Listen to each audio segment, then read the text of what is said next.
Bueno, y aquí estamos nomás con esta música. Como no lo vas a decir vos, épica. qué temón, cómo sonaba la viola.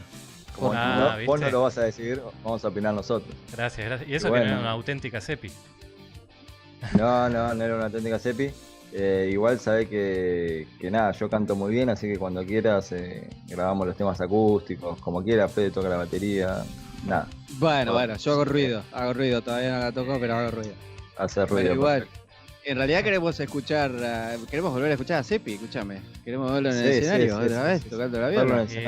Yo opero sonido, vamos ya no todavía. Al corto plazo, por ahora no. Nos vamos armando despacito. Bien, perfecto. Bueno, entonces voy a arrancar para presentar a nuestro flamante columnista en su primer columna de historia. Hashtag. Tiene unos problemas las cosas técnicos. No son como parecen, entonces lo espero. Y mientras, avisamos que nos pueden seguir en Instagram, @volando_radio. Nos pueden seguir también en nuestro canal de YouTube. Suscríbanse y aparte activen la campanita, que es el que les tira las notificaciones cada vez que subimos algo. El canal se llama Volando Bajo Radio, como todo. Sí, tal cual. Tenemos Facebook, Volando Bajo Radio. También tenemos nuestro mail, volando_radio@gmail.com. De ahí se pueden comunicar con nosotros y estar atentos. También pueden revisar los videos de los programas anteriores que hemos tenido. Están todos ahí subiditos de todas las secciones. Y veo casi listo a nuestro columnista, así que ahora sí lo voy a presentar. ¿O no lo presento? ¿Qué dicen, muchachos? Para mí, cuando lo presentás, para mí ya va a arreglar el tema de la cámara. Bueno, fenómeno. Perfecto, Si no, bueno. Mientras tanto les contamos que después de este bloque de la columna que vamos a tener, va a visitarnos nuestra pájara invitada del día de la fecha, la señorita Julia Martínez, investigadora, que está trabajando en cáncer de próstata, recibida del CONICET, y que nos va a hablar desde Miami. Sí, va a ser la entrevista más lejana que vamos a tener.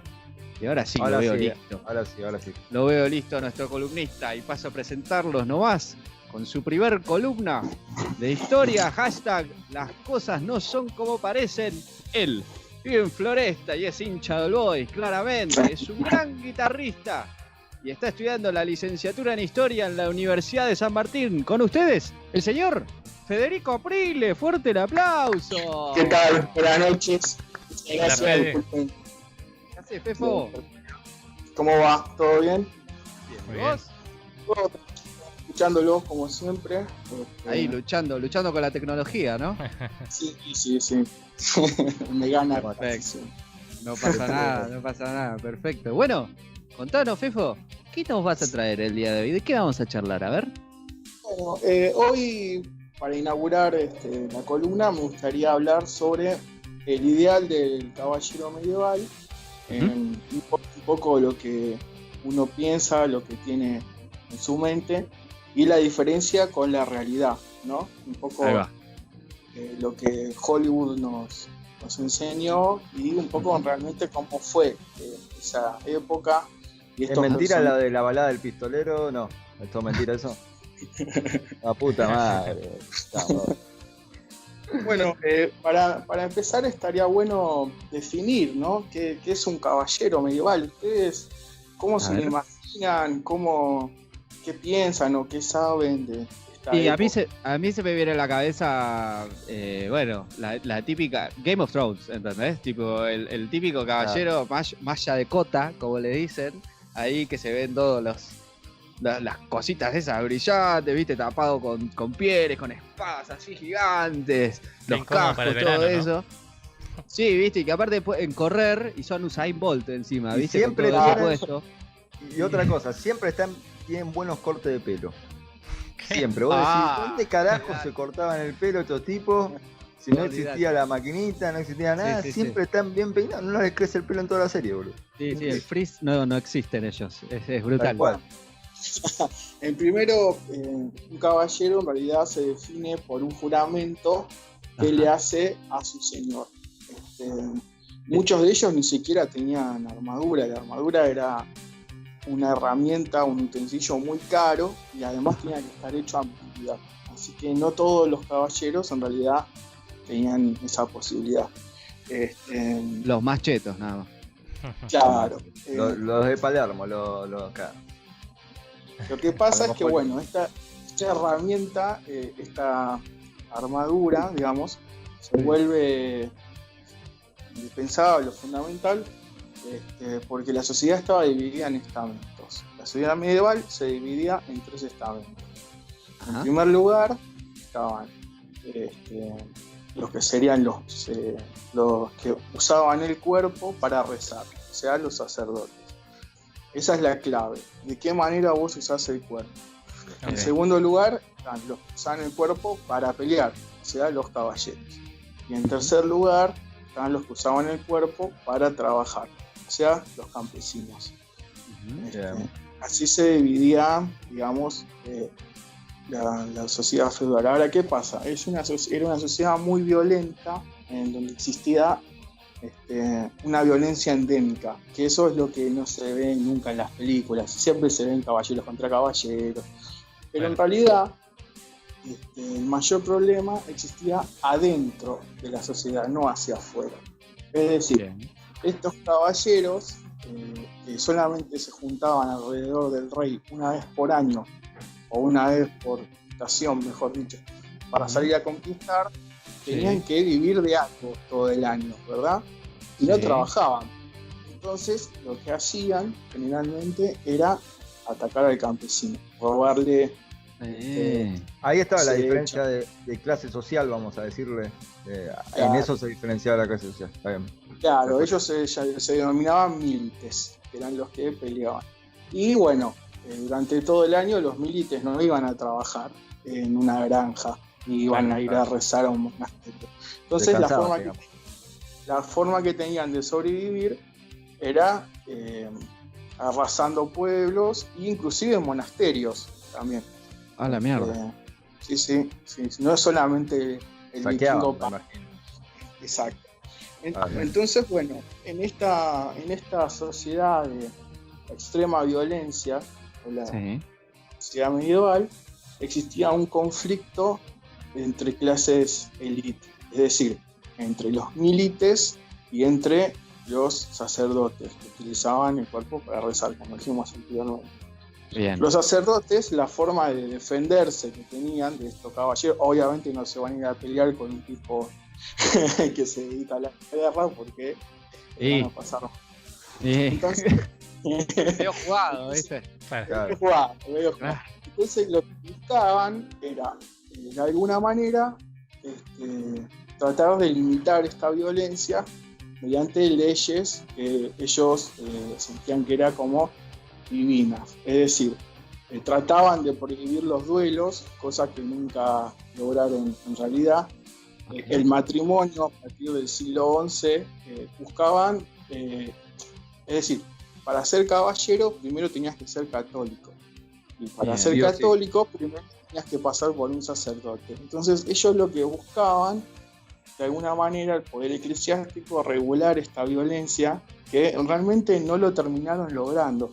Hay que tener en cuenta que en esa época la figura del rey no es la que se tiene tampoco hoy en consideración. Tenía muy poca soberanía el rey sobre sus vastos territorios. Porque no sabía qué pasaba. Ahí que era la iglesia, ¿no? Que tal vez tomaba más. Iba a decir eso. La iglesia, a partir del año 1000, cuando Carlomagno es coronado emperador de los francos, es cuando en realidad los obispos se diferencian del papa. Antes todos los obispos eran la máxima autoridad, no había un papa que los regule. Existía el obispo de Roma, pero era nada más que el obispo de Roma. Entonces la máxima autoridad eclesiástica que vos tenías era un obispado en ese momento, y eran todos iguales. Bien. Entonces, bueno, un poco lo que lo venía a hablar hoy es el tema de los torneos medievales y las justas. Hay una diferencia. Ahí está la... No sé por qué se me viene a la cabeza la escena de Shrek, de la primera, ¿viste? Que él entra al pueblo muy lejano y se empieza a cagar a palos ahí en un terreno, ¿viste? En un cuadrilátero. Sí, se me vino esa. Bueno, dale. Bueno, como dijimos, la sociedad medieval era muy violenta, de naturaleza salvaje, agresiva, con muy pocas leyes. En realidad tampoco existía la prisión como pena, era simplemente un castigo en el cual vos estabas encerrado hasta que se te terminaba tu sentencia. No existía pasar años preso. Era como un lugar en el que vos estabas un tiempo hasta que o te mataban, o te absolvían, o te cortaban una mano, etc. Entonces, hay un tema. ¿Funcionaba eso? La herencia que vos como hijo de un noble podías llegar a tener, solamente la heredaba el hijo mayor. Ajá. Entonces, todo esto, estamos hablando de edades muy jóvenes, ¿no, Fede? ¿En qué sentido me lo preguntas? Que vos me decís el hijo mayor, ¿cuánto podía tener cuando heredaban? No sé, 15 años, 20 años.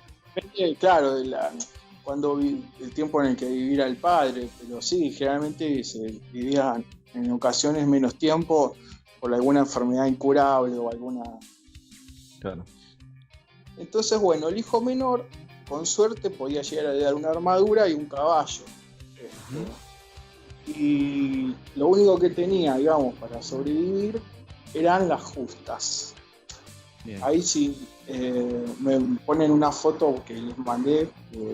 Ahí la producción está metiendo la imagen en pantalla. Fefo, mientras para el que no sabe, ¿qué son las justas? Muy bien. Nosotros tenemos la idea de que una justa es un lugar en donde hay mucha gente, mucho público, donde hay un podio, donde...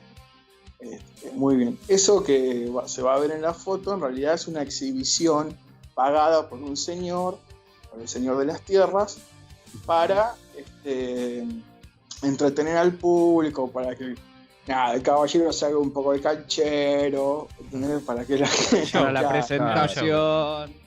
El famoso langa. Mira qué armadura que tengo. Eso no es una justa. Eso es una exhibición, una especie de circo romano, si se quiere, ¿no? Sí, los caballeros peleaban, pero era todo para el deleite del público, que en realidad el público los odiaba, porque eran a los mismos a los que les robaba. Claro. Muy parecido ahora, digamos. Muy parecido ahora. Entonces, en realidad es otra cosa. La justa es... ¿vieron el club de la pelea? Cuando se junta... Sí. Bueno...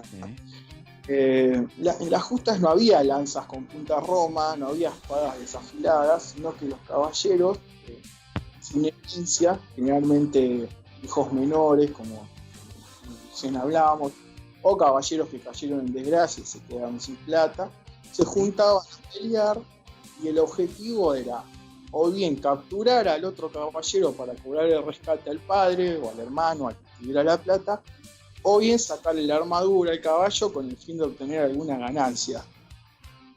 Ahí va. Esa es la realidad de las justas. Es muy diferente a lo que vemos. Son más bandidos que caballeros, digamos.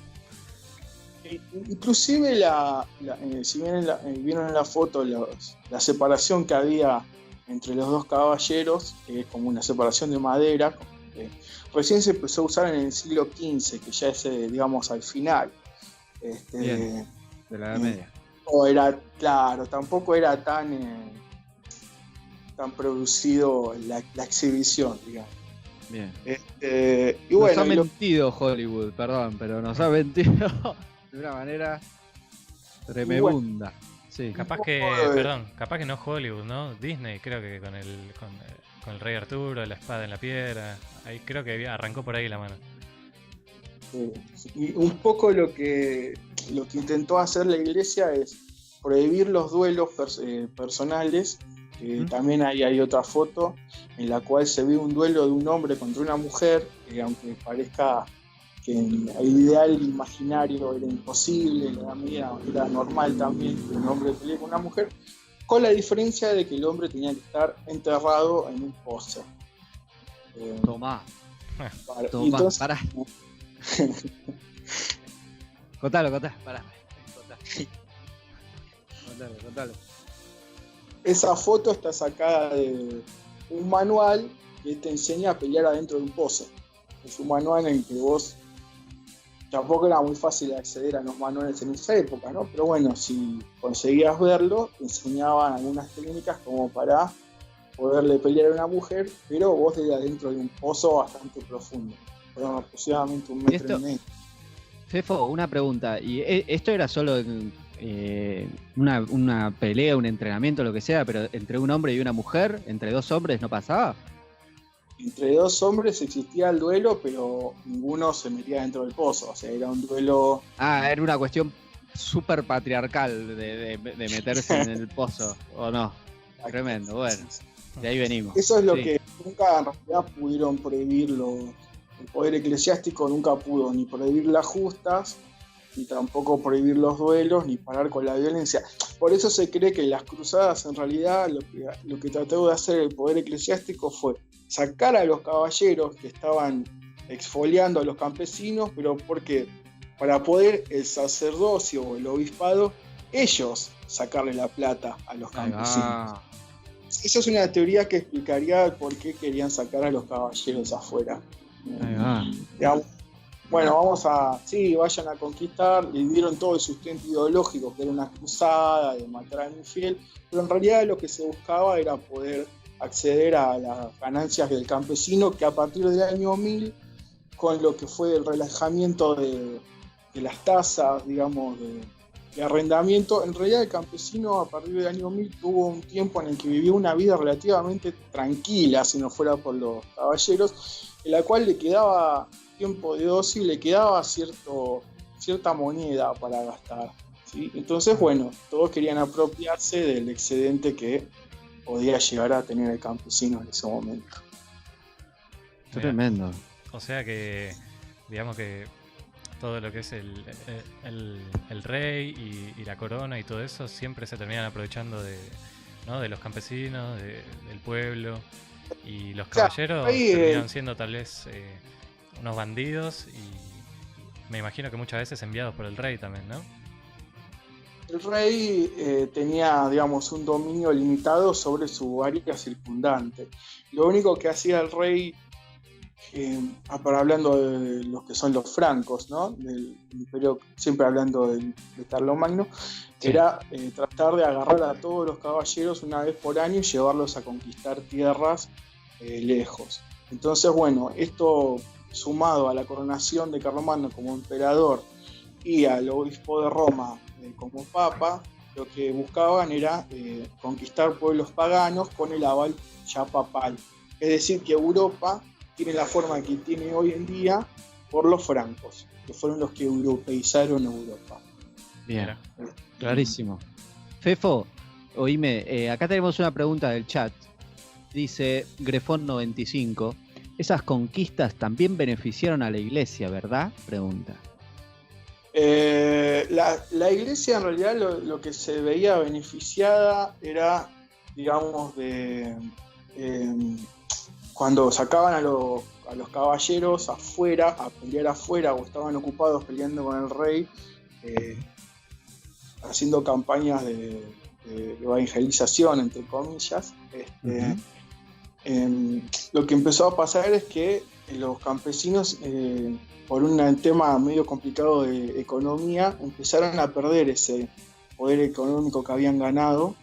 Se cree que puede ser por el mismo sistema ya era inevitablemente que lleve a un declive, porque lo que hacían los campesinos era alquilarle, ya a partir del año 1000, como cambió todo, los servicios al señor, es decir, alquilarle el molino, y muchas veces ese señor era un obispo.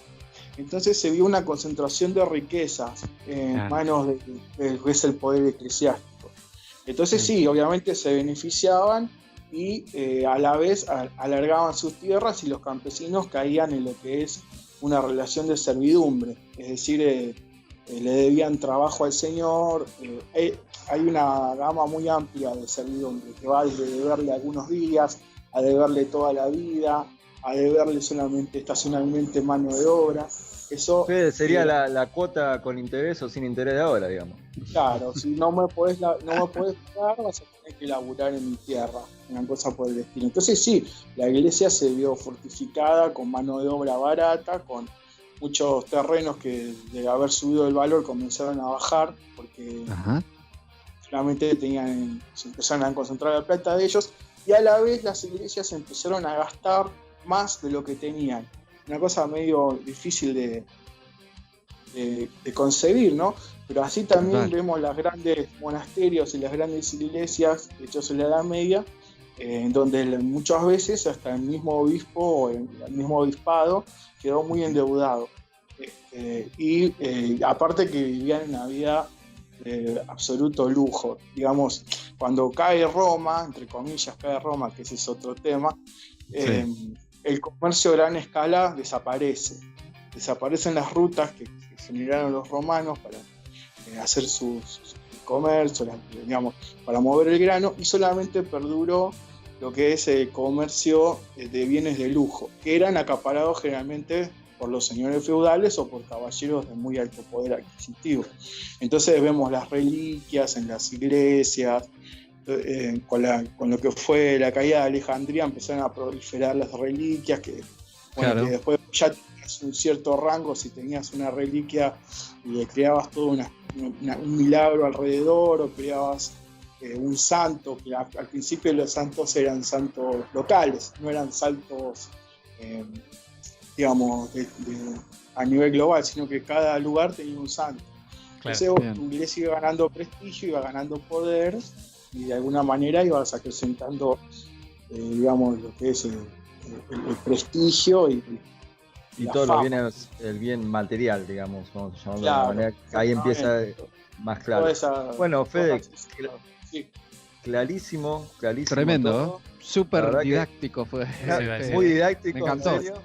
Muy didáctico. Una parte de la historia que bueno, que muchos... Nos vendieron pescado podrido, escúchame.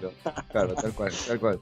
Acá, por suerte, tenemos a nuestro experto en historia que nos cuenta la verdad. Che, qué bárbaro. Estuvo muy bueno desmitificando algunas cosas. Así que, bueno, Fede, muchas gracias por participar de esta sección. Nunca imaginé tener una sección de historia en el programa. Seguimos con los nunca. No, a vos, y si te quieren contactar de alguna manera, usás algún medio o se contactan con nosotros y pasamos el contacto. Capaz que alguno necesita clase de historia, qué sé yo. Todo puede ser, ¿no? Muchas gracias. Así que, bueno, muchas gracias, Fede. Entonces pasó Fede Aprile por el programa. Muchísimas gracias por estar con nosotros. Primo, hermano de la vida. Así que, muchas gracias, Fede. Gracias, Fede. Eugenio. Un abrazo. Nos vemos la próxima. Y para enganchar con este tema, estos temas que estábamos hablando acá con el primo Fede, vamos a poner un tema que se llama Nada está escrito. Nada está escrito, que es de Mary Granados. ¿Quién es Mary Granados? Sí, la hija de Pablito Granados. Muy bien, que no es Miguel. Que no es Miguel, pero el tema lo canta con Miguel Granados. Aunque usted no lo crea, los hermanos se juntaron a hacer un temón. Un temón que se llama Nada está escrito. Nada está escrito, así que escúchenlo. Y después de este tema viene una invitada de la hostia, de invitada más lejos, y va a salir en vivo acá con nosotros en minutos, la genia de Juli Martínez. Así que ahora vamos a escuchar Nada está escrito de Mary Granados en nuestro espacio musical.